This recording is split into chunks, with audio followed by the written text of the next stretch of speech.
శ్రీమాత్రే నమః. అమ్మతో ప్రయాణానికి స్వాగతం. అందరికీ అమ్మవారి ఆశీస్సులు ఉండాలని మనస్ఫూర్తిగా ఆ తల్లిని వేడుకుంటూ ఈరోజు నృసింహ ద్వాదశి, పైగా గురువారం. ఎంతో విశేషమైనటువంటి ఈ ద్వాదశి రోజున పవిత్రమైనటువంటి ఈ కథను భక్తి శ్రద్ధలతో విన్నవారికి స్వామివారి సంపూర్ణమైనటువంటి అనుగ్రహం కలుగుతుంది. పూర్వకాలంలో అవంతి నగరం అనే నగరంలో కృష్ణపట్నం అనే ఊరిలో అనంతాచార్యులు అనేటటువంటి ఒక అర్చకుల స్వామివారు ఉండేవారు. ఆ ఊరిలోనే యోగ నరసింహస్వామి వారి దేవాలయం ఉండేది. ఆ దేవాలయంలో ఉన్నటువంటి స్వామివారిని ప్రతినిత్యము సేవిస్తూ కాలం గడుపుతూ ఉండేవాడు ఈ అర్చక స్వామివారు. అతని భార్య సుమతి, ఆమె కూడా స్వామివారి పట్ల ఎంతో భక్తి కలిగి ఉండేది. ఆ విధంగా ఆ దంపతులిద్దరూ కూడా చక్కగా అన్ని విషయాల్లోనూ సంతోషంగా ఉన్నప్పటికీ వివాహం జరిగి 12 సంవత్సరాలైనప్పటికీ వారికి సంతానం కలగకపోవడం వారిని ఎప్పుడూ కూడా బాధిస్తూ ఉండేది. ప్రతిరోజు స్వామివారిని సంతానం కోసమై ప్రార్థిస్తూ ఉండేవారు ఆ దంపతులు. ఆ విధంగా కొంతకాలం జరగగా భక్తవత్సలుడైనటువంటి స్వామివారు ఒకనాడు అనంతాచార్యుల వారికి కలలో కనిపించి ఇలా చెబుతారు: ఓ ఆచార్య పురుష, మీ దంపతులు ప్రతిరోజు నన్నెంతో నియమనిష్టలతో కొలుస్తూ ఉండడం నాకెంతో ఆనందాన్ని కలుగజేస్తుంది. మీకు త్వరలోనే పండంటి కుమారుడు కలిగేటటువంటి మార్గం చెబుతాను, వినవలసింది అంటూ ఈ విధంగా చెప్పసాగారు స్వామివారు. ఓ భక్త, నీవు మరికొన్ని రోజుల్లో వచ్చేటటువంటి ఏకాదశి రోజున నరసింహస్వామి వారి వ్రతాన్ని ఆచరించు. ఆ వ్రత ఫలితంగా నీకు తప్పకుండా సంతానం కలుగుతుంది. ఈ వ్రతం చాలా సులభతరమైనది. రేపు ఉదయమే ఆలయానికి విశ్వనాథుడు అనేటటువంటి ఒక భక్తుడు దూరదేశం నుండి నా వద్దకు వస్తాడు. నా ప్రియభక్తుడైనటువంటి విశ్వనాథుడు ఈ వ్రత విధానం అంతా కూడా మీకు వివరంగా వినిపిస్తాడు. ఆ ప్రకారంగా ఈ వ్రతాన్ని ఆచరించినచో త్వరలోనే సంతానం కలుగుతుంది అని చెప్పి స్వామి అంతర్ధానమవుతాడు. అనంతాచార్యుల వారు ఉదయం లేవగానే తన భార్య అయినటువంటి సుమతికి రాత్రి కలలో జరిగినటువంటి వృత్తాంతం అంతా వివరించి చెబుతాడు. ఆమె కూడా ఎంతో సంతోషిస్తుంది. ఆ విధంగా ఆ దంపతులిద్దరూ కూడా రోజు కంటే ముందుగానే నిత్యకృత్యాలను తీర్చుకొని ఆలయంలోకి వస్తారు. స్వామివారికి సుప్రభాతం అర్చన పూర్తయ్యే సమయానికి ఒక ముసలి బ్రాహ్మణ భక్తుడు వచ్చి అక్కడ ఉన్నటువంటి భక్తులతో పాటు వరుసలో నిలుచుంటాడు. నివేదన పూర్తి కాగానే అనంతాచార్యుల వారు అక్కడ ఉన్నటువంటి భక్తులందరికీ కూడా ప్రసాదం పంచిపెడుతూ ఈ ముసలి బ్రాహ్మణుని వద్దకు వస్తాడు. ప్రసాదం తీసుకున్నటువంటి అతని ముఖంలో చిరునవ్వు కనిపిస్తుంది. రాత్రి స్వామివారు చెప్పినటువంటి విశ్వనాథుడు ఇతనే అయి ఉంటాడని చెప్పి అనంతాచార్యుల వారికి అనిపిస్తుంది. అలా అనిపించిన వెంటనే ఆ భక్తుడు తనను విశ్వనాథునిగా పరిచయం చేసుకొని అనంతాచార్యుల దంపతులను దగ్గరకు పిలిచి, ఓ భక్తులారా, మీరంటే స్వామివారికి ఎంతో ప్రియం. మీకు ఆ స్వామి అనుగ్రహం అతి త్వరలోనే తప్పకుండా కలుగుతుంది అని చెప్పి దీవిస్తాడు. అప్పుడు ఆ దంపతులు విశ్వనాథునికి నమస్కరించి, స్వామి, మీకు ఇవే మా నమస్కారాలు. రాత్రి స్వామివారు కలలో చెప్పిన విధంగానే విశ్వనాథుడనేటటువంటి భక్తుడు మీరేనని మాకు అర్థమైంది. మా యందు దయ ఉంచి నరసింహస్వామి వారి వ్రత విధానం గురించి వివరించండి అని చెప్పవలసిందిగా కోరుకుంటారు. అప్పుడు విశ్వనాథుడు ఆ దంపతులతో ఇలా అంటాడు: నాయనలారా, తప్పకుండా చెబుతాను. ఇదంతా ఆ స్వామి అనుగ్రహమే తప్ప మరొకటి కాదు. నరసింహస్వామి వారి అనుగ్రహంతోనే నేను ఈ వ్రత విధానం గురించి మీకు చెప్పగలుగుతున్నాను. కాబట్టి సావధానంగా వినండి అంటూ స్వామివారి వ్రత విధానం గురించి చెప్పసాగాడు. ఓ భక్తులారా, నరసింహస్వామి వారి వ్రతం అతి మహిమాన్వితమైనది. నియమనిష్టలతో ఈ వ్రతాన్ని ఆచరించిన వారికి సర్వ శుభాలు చేకూరుతాయి. ఎటువంటి అనారోగ్యమైనా ఇట్టే మాయమవుతుంది. ఎటువంటి శత్రుభయం కానీ, మానసిక సమస్యలు కానీ, శరీర బాధలు కానీ, గ్రహపీడలు కానీ ఎంతటివైనా సరే ఈ వ్రతాన్ని ఆచరించిన వెంటనే తొలగిపోతాయి. ఈ వ్రతం ఆచరించిన వెంటనే సర్వశుభాలు కలిగి ధనధాన్యాలు లభిస్తాయి. ఈ వ్రతాన్ని ఏ నెలలోనైనా, ఏ రోజులోనైనా వార నక్షత్రాలతో సంబంధం లేకుండా ఆచరించవచ్చు. లక్ష్మీ నరసింహుల స్వామివారి పటం ఎదురుగా ఉంచుకొని ముందుగా విఘ్నేశ్వరుని పూజించి తరువాత కలశారాధన చేసి స్వామివారికి షోడశోపచార పూజ చేయాలి. తరువాత 5 అధ్యాయాలతో ఉన్నటువంటి ఈ కథలను చెప్పుకోవాలి. చక్కెర కలిపినటువంటి గోధుమ రవ్వ ప్రసాదంగా నివేదించాలి. దానితో పాటు పులిహోరను కూడా నివేదించిన ఇంకా శ్రేష్టం. ఈ వ్రతం ముఖ్యంగా మాఘమాసం వైశాఖ మాసం, శ్రావణ మాసం, కార్తీక మాసం, మార్గశిర మాసం, ఫాల్గుణ మాసం, దశమి రోజు, ఏకాదశి కానీ, ద్వాదశి కానీ, పౌర్ణమి తిథుల యందు కానీ ఈ వ్రతాన్ని ఎవరైతే ఆచరిస్తారో వారికి ఎంతో ఫలదాయకం. ఈ వ్రతం ఏ ఇంట్లో ఆచరిస్తే ఆ కుటుంబ సభ్యులందరికీ కూడా ఎన్నో శుభాలు కలుగుతాయి. దేవాలయములందు ఆచరిస్తే ఆ గ్రామానికే కాకుండా చుట్టుపక్కల ఉన్నటువంటి గ్రామాల ప్రజలందరికీ కూడా శుభప్రదం. చక్కటి వర్షాలు కురిసి పాడి పంటలు సమృద్ధిగా పండుతాయి. వ్యాపారస్తులకు ఎంతో లాభం చేకూరుతుంది. విద్యను అభ్యసించు వారికైతే మంచి ఉద్యోగం లభిస్తుంది. కన్యలకు మంచి వరులతో వివాహం జరుగుతుంది. గ్రామంలో ఉండేటటువంటి ప్రజలందరికీ కూడా సర్వశుభాలు చేకూరుతాయని చెబుతాడు. ఈ వ్రతాన్ని మీ దంపతులిద్దరూ వచ్చే స్వాతి నక్షత్రం నాడు కనుక ఆచరించి స్వామి అనుగ్రహంతో చక్కటి సంతానాన్ని పొందవచ్చు అని అంటాడు. అప్పుడు అనంతాచార్యుల దంపతులు విశ్వనాథునితో, స్వామి, మీరెక్కడి నుండి వచ్చారో మాకు తెలియదు. వయసులో మాకు తండ్రి వలె ఉన్నారు. దయచేసి ఆ స్వాతి నక్షత్రం వచ్చే వరకు మా ఇంట్లోనే ఉండి ఆ రోజు మా చేత స్వామివారి వ్రతాన్ని ఆచరింపచేసి మమ్ములను ధన్యులను చేయవలసింది అని ప్రార్థిస్తారు.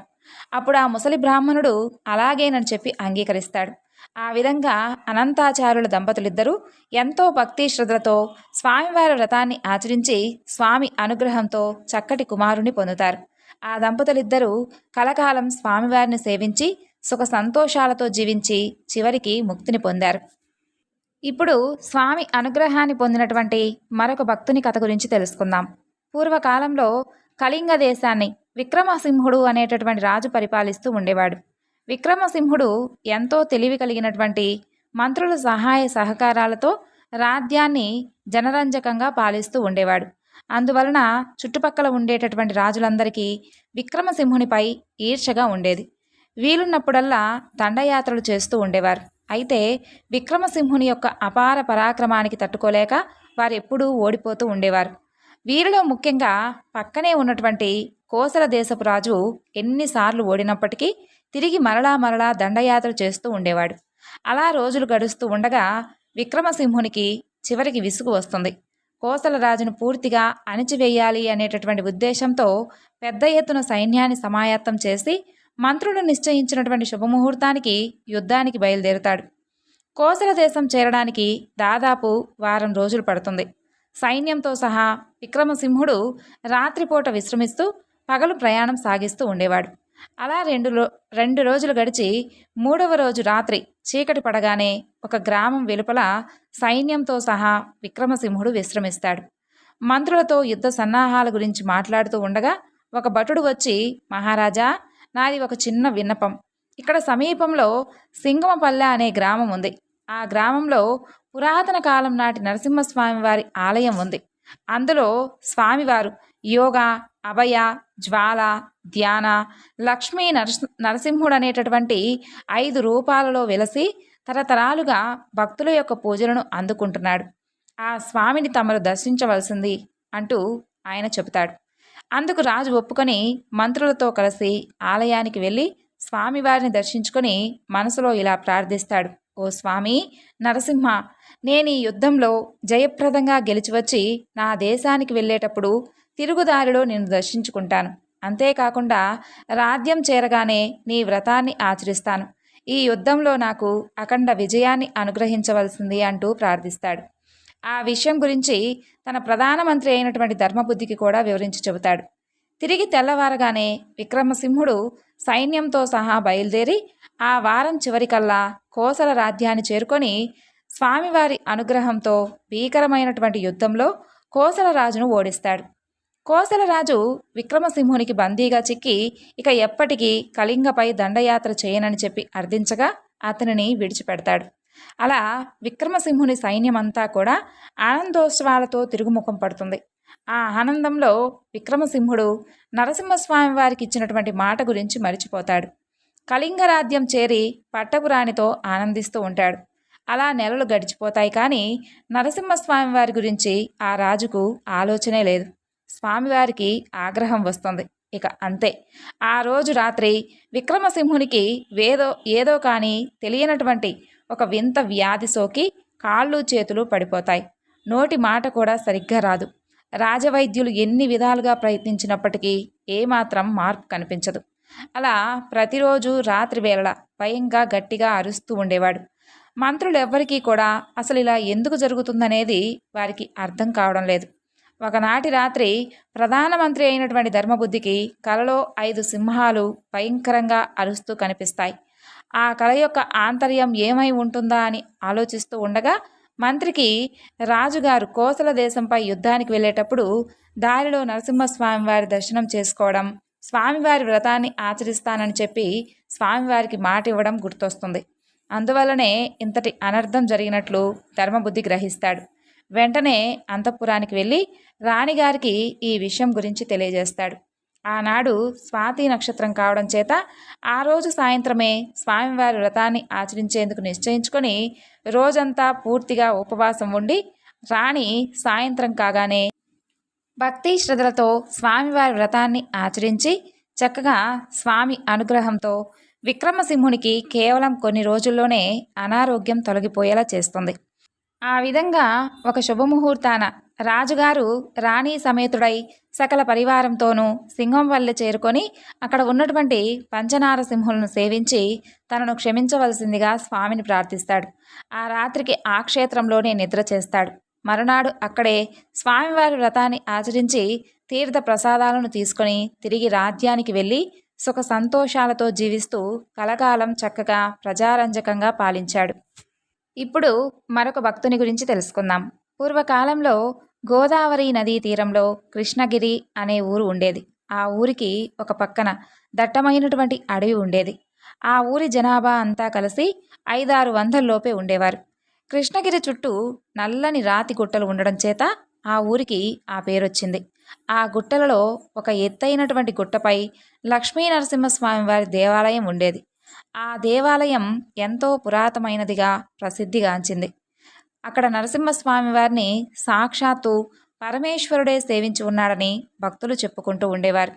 స్వామిని నమ్ముకున్న వారికి ఎలాంటి ఆపదలు రాకుండా జీవితమంతా సుఖమయంగా గడిచిపోతుందని అందరి విశ్వాసం, ప్రగాఢ నమ్మకం.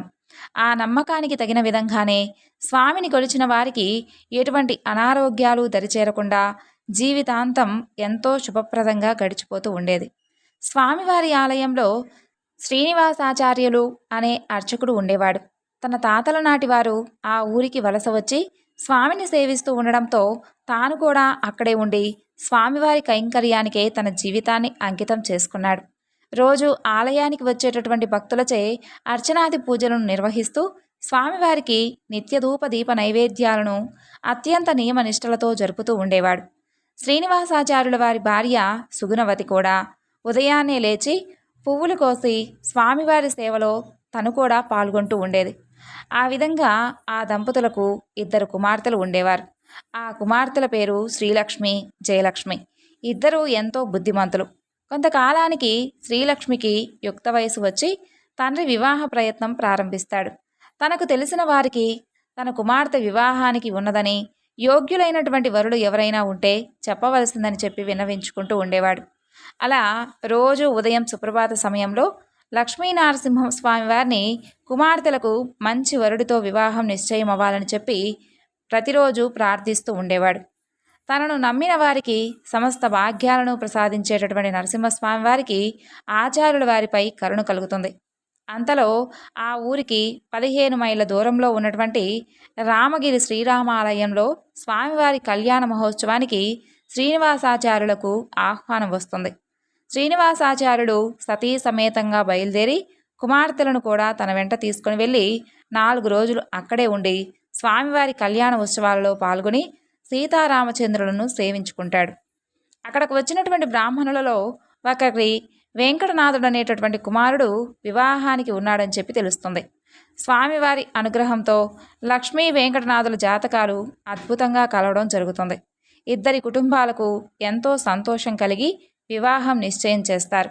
మంచి ముహూర్తం చూసుకొని నిశ్చయ తాంబూలాలు తీసుకోవడానికి ఇరు కుటుంబాల వారు నిర్ణయించుకొని శ్రీనివాసాచార్యులు కృష్ణగిరి తిరిగి వెళ్ళిపోతాడు. అలా 2 నెలల తర్వాత ఒక శుభముహూర్తం నాడు కుమార్తె నిశ్చయ తాంబూలాలకై శ్రీనివాసాచార్యుల దంపతులు బంధుమిత్రులు వెంటరాగా కృష్ణగిరి నుండి అడవి మార్గం ద్వారా రామగిరికి బయలుదేరతారు. అలా ఎడ్ల బండ్లల్లో చక్కగా కబుర్లు చెప్పుకుంటూ ఆ కుటుంబాలు సగం దూరం చేరుకునేసరికి ఒక్కసారిగా ఎక్కడి నుండి వచ్చిందో కానీ ఒక పెద్ద దొంగల గుంపు వారిపై పడుతుంది. ఆ దొంగలను చూసేసరికి అందరూ ఎంతో భయపడిపోతారు. తమ కుమార్తె వివాహ నిశ్చయ తాంబూలాలకై వెళుతున్నామని చెప్పి తమను విడిచిపెట్టమని చెప్పి శ్రీనివాసాచారి దంపతులు ఆ దొంగలను ఎంతో ప్రాధేయపడతారు. కానీ లాభం లేకపోతుంది. దొంగలు ఎంతో క్రూరంగా ఉండి వారి సర్వస్వము దోచుకుపోతారు. అప్పుడు శ్రీనివాసాచార్యుడికి చేసేదేమీ లేక మనసులోనే తాను నమ్ముకున్నటువంటి నరసింహస్వామి వారిని తలుచుకుంటాడు. స్వామివారు ఆపద్బాంధవుడు కదా. స్వామి ఆపద్బాంధవ, ఈ అడవిలో మాకు నువ్వు తప్ప అన్యదా శరణం నాస్తి, నీవే మమ్మల్ని రక్షించాల్సింది అంటూ ప్రార్థిస్తాడు. ఇక అంతే, ఒక్కసారిగా పక్కనే ఉన్నటువంటి పొదల నుండి మెరుపు వేగంతో ఒక పెద్ద సింహం ఆ దొంగలపై దూకుతుంది. సింహాన్ని చూసినటువంటి దొంగలతో పాటు శ్రీనివాసాచార్యుల కుటుంబాలకు కూడా ఒక్క క్షణం భయం కలుగుతుంది. కానీ విచిత్రంగా ఆ సింహం మాత్రం దొంగలను తప్ప శ్రీనివాసాచార్యుల కుటుంబాల జోలికే రాలేదు. అంతలోనే మరొక అద్భుతం కూడా జరుగుతుంది. సింహాన్ని చూస్తే సాధారణంగా బెదిరిపోయేటటువంటి ఎద్దులు కూడా ఏమాత్రం బెదరకుండా చక్కగా నిలుచుని ఉంటాయి. సింహం అంతగా గర్జిస్తున్నప్పటికీ ఎద్దులలో ఎలాంటి భయమూ కనిపించలేదు. సింహం ఉనికి లేనట్లుగానే ఉంటాయి. ఒక్క క్షణంలో ఆ సింహం ఉగ్రరూపంతో దొంగలనందరినీ కూడా మట్టుపెట్టి ఒక్క ఉదుటున మరలా పొదల్లోకి దూకి మాయమైపోతుంది. అప్పుడు శ్రీనివాసాచార్యుల వారికి, వారి బంధువులకు సింహం రూపంలో వచ్చింది సాక్షాత్తు ఆ నరసింహస్వామి అని చెప్పి అర్థమవుతుంది. తమను రక్షించడానికి వచ్చినటువంటి ఆ స్వామిని అందరూ అనేకమైనటువంటి స్తోత్రాలతో స్తుతిస్తారు. తమ ప్రయాణం సాగించి నిశ్చయ తాంబూలాలను ఘనంగా నిర్వహించుకుంటారు. ఆ తరువాత కొంతకాలానికి ఒకానొక శుభముహూర్తాన వెంకటనాథునికి శ్రీలక్ష్మికి వైభవంగా వివాహం జరుగుతుంది. ఆ దంపతులిద్దరూ శ్రీ లక్ష్మీనరసింహస్వామి వారిని సేవిస్తూ కలకాలము సుఖ సంతోషాలతో జీవించారు. ఇప్పుడు మరొక భక్తుని గురించి తెలుసుకుందాం. పూర్వకాలంలో కళింగ దేశంలో నరసింగపురం అనేటటువంటి పట్టణం ఉండేది. పేరుకు పట్టణమే అయినా చూడటానికి విశాలమైనటువంటి పల్లెలాగా ఉండేది. ప్రజలందరూ సుఖ సౌఖ్యాలతో ఉండేవారు. ఆ పట్టణంలో పురాతన కాలం నాటి లక్ష్మీ నరసింహస్వామి వారి ఆలయం ఉండేది. అక్కడ ఉన్నటువంటి స్వామి అమ్మవార్ల విగ్రహాలకు ఒక ప్రత్యేకత ఉండేది. భక్తులు ఎటు నుంచి చూసినా లక్ష్మీ నరసింహస్వామి వారు అటువైపే చూస్తున్నట్లుగా అనిపిస్తూ ఉండేది. ఎడమ పక్కన ఉంటే ఎడమ వైపు చూస్తున్నట్లు, కుడి పక్కన నుంచి ఉంటే కుడివైపు చూస్తున్నట్లుగా ఉండేది. అక్కడ స్వామివారు ఎంతో మహిమాన్వితుడిగా కోరినటువంటి కోరికలు తీర్చేటటువంటి కామధేనువుగా పేరొందాడు. అక్కడ స్వామిని సాక్షాత్తు పరమేశ్వరుడే ప్రతిష్ఠించినట్లు, అక్కడ రోజు కూడా రాత్రి వేళ దేవతలందరూ కూడా స్వామివారిని సేవిస్తూ ఉంటారని భక్తుల నమ్మకం. రోజు ఎందరో భక్తులు చుట్టుపక్కల గ్రామాల వారే కాకుండా ఎంతో దూర ప్రదేశాల నుండి వచ్చి స్వామిని సేవించుకుంటూ ఉండేవారు. వారిచ్చేటటువంటి కట్న కానుకలతో దేవాలయం ఎంతో అభివృద్ధి చెందింది. భక్తులు స్వామివారికి సమర్పించినటువంటి దాదాపు 50 ఎకరాల భూమి ఉండేది. తరతరాలుగా ఎంతోమంది భక్తులు చేయించినటువంటి ఎన్నో విలువైనటువంటి ఆభరణాలు ఉండేవి. ఆ ఆభరణాలను స్వామివారికి ప్రత్యేకమైనటువంటి ఉత్సవాలలో అలంకరిస్తూ ఉండేవారు. ఆలయ ధర్మకర్త రామయ్య స్వామికే తన జీవితాన్ని అంకితం చేసి తన స్వంత ఖర్చుతో ఎన్నో కైంకర్యాలను గావించాడు. ఆ ఊరిలోని ప్రముఖ భక్తులలో చలమయ్య ఒకడు. చలమయ్య ఎంతో ఆస్తిపరుడు అయినప్పటికీ అతను పరమ పిసినారి. ఎన్నో కల్తీ వ్యాపారాలు చేసి అన్యాయంగా సొమ్మును గడించాడు. అలా కొంతకాలానికి అతని చూపు ఊరి దేవాలయంపై పడుతుంది. అదను చూసుకొని ఎలాగైనా దేవాలయంపై అధికారం చేజిక్కించుకోవాలి అని అనుకుంటాడు. అలా కొంతకాలానికి తన పలుకుబడినంతా ఉపయోగించుకొని ఎంతో సన్మార్గుడైనటువంటి రామయ్యను ధర్మకర్తల మండలి అధ్యక్ష పదవి నుండి తొలగించి తాను ఆ పదవిని ఆక్రమించుకుంటాడు. వారానికి ఒకసారి ఆలయానికి వచ్చి ఆ వారంలో భక్తుల నుండి ఎన్ని కట్న కానుకలు వచ్చింది అర్చకులను అడిగి తెలుసుకుంటూ ఉండేవాడు. అలా ప్రతి నెల హుండీ తెరిచి భక్తులు సమర్పించేటటువంటి కానుకలు తన మనుషులతో లెక్కింపచేస్తూ ఉండేవాడు. ఏవైనా విలువైనటువంటి కానుకలు వస్తే అవి మెల్లగా ఇంటికి చేరవేసేవాడు. అలా కొంతకాలానికి ఏవైనా కానీ ఎంత పిసినారిగా ఉన్నాడు అంటే మరీ దారుణంగా ప్రసాదంగా వచ్చేటటువంటి కొబ్బరి చిప్పలను కూడా ఇంటికి తీసుకొని వెళ్ళి సత్రాలకు అమ్ముకుంటూ ఉండేవాడు. చలమయ్య ఆగడాలన్నీ చూసి ఆలయ అర్చకులకు ఎంతో బాధ కలిగేది. రోజు స్వామివారికి తమ బాధను మొరపెట్టుకుంటూ ఉండేవారు. స్వామి, నిన్ను నీవే రక్షించుకో తండ్రి అంటూ ప్రార్థిస్తూ ఉండేవారు. స్వామి చలమయ్యను శిక్షించే రోజు ఎప్పుడు వస్తుందా అని ఎదురు చూస్తూ ఉండేవారు. అంతలో ఆ రోజు రానే వచ్చింది. ఆ రోజు రాత్రి చలమయ్యకు ఒక భీకరమైనటువంటి కల వస్తుంది. ఆ కలలో ఒక పెద్ద సింహం మహోగ్రంగా అరుస్తూ తను పడుకున్నటువంటి మంచం చుట్టూ తిరుగుతూ ఉంటుంది. మధ్యలో ఒక్కసారి తన పైనుండి అటూ ఇటూ గాండ్రిస్తూ దూకసాగింది. ఆ అరుపులకు చలమయ్య ప్రాణాలు పైనే పోయాయి. అంతేకాకుండా తన ఇంట్లోని ఉన్నటువంటి వస్తువులన్నిటినీ కూడా చిందరవందర చేసేసింది ఆ సింహం. ఉగ్రరూపంతో అరుస్తూ ఆ సింహం చేస్తున్నటువంటి పనులకు చలమయ్య నోటి మాట రావట్లేదు. అంతలో తెల్లవారిపోతుంది. చలమయ్య కళ్ళు తెరుస్తాడు. అమ్మయ్యా, ఎంత భయంకరమైనటువంటి కల వచ్చింది అనుకుంటూ ఉండగా భార్య ఒక్కసారిగా పరుగు పరుగున వచ్చి ఇంట్లో ఉన్నటువంటి వస్తువులన్నీ చిందరవందరగా పడేసి ఉన్నాయని చెబుతుంది. చలమయ్య ఒక్క దూకున మంచం మీద నుంచి దిగుతాడు. ఎటు చూసినా భయంకరంగా కనిపిస్తుంది. అక్కడక్కడ గోడలపై సింహపు గోళ్ల గుర్తులు కూడా స్పష్టంగా కనిపిస్తాయి. అయితే జరిగిందంతా కల కాదన్నమాట. ఇలా తలుచుకోగానే మనసులో భయం పుట్టుకుంటుంది. సింహం రూపంలో వచ్చింది సాక్షాత్తు ఆ స్వామేనని చెప్పి అర్థమవుతుంది చలమయ్యకు. తను చేసినటువంటి అన్యాయాలకు స్వామివారు ఈ విధంగా తనను హెచ్చరించినట్లుగా తలుచుకుంటాడు. వెంటనే స్నానం చేసి ఆలయానికి వెళ్ళి పూర్వపు ధర్మకర్త అయినటువంటి రామయ్యకు కబురు పంపుతాడు.